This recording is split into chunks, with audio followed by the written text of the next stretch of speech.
Going into Saturn in Capricorn, Saturn in the sign of Capricorn, allows me to introduce the idea of rulerships. Okay. Saturn's is the natural ruler of Capricorn. Okay. So when Saturn is in Capricorn, its own sign, it creates a more intense experience of that energy.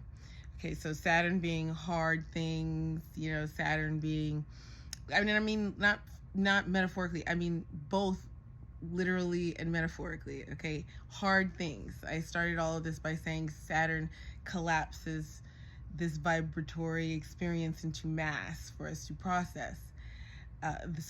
We're hard, right? We're not just these ethereal vibrating entities at this stage, this dimension, or whatever you want to call it.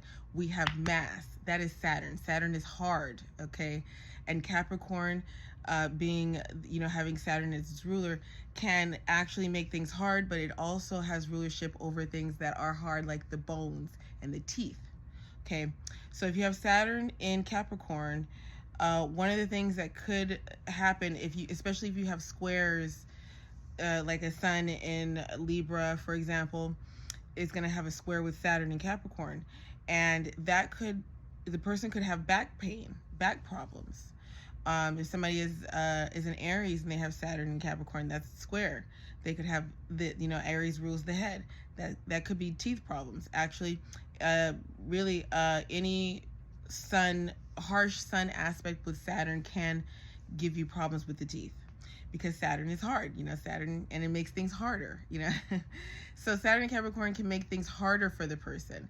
And it emphasizes this, like, you have to understand, Saturn was in Capricorn during COVID, all right, with Pluto. So we had all these mass deaths of older people. I don't think anyone is going to argue with the fact that that was a very hard period. So Saturn in Capricorn can make things really difficult and hard for you. But it also emphasizes the positive aspects of Saturn, in that whatever you build on has a longer shelf life. It lasts longer. So the things that you build and do with Saturn and Capricorn hold, okay? Saturn in the 10th house is similar. You have a climb up for your career that can seem harder for people, harder than other people who may have seemed to have an easy path. That's not you, okay? If you have Saturn in the 10th house, there's not going to be an easy path. But you have to understand that the animal associated with the 10th house and Capricorn is the goat.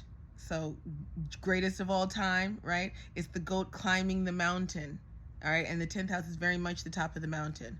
So if you have Saturn in the 10th house, you're almost surely able to get to the top of that mountain, all right? But the problem is you may experience a few more setbacks than the average person. And some of those can feel really devastating. It can be really hard, but it can absolutely, in every essence, from metaphorically and literally, you could be the lead architect, okay? You are the lead architect in your life. You are the lead architect in other people's lives in a lot of ways. You can have your name on buildings, and everything you make, everything you do has staying power.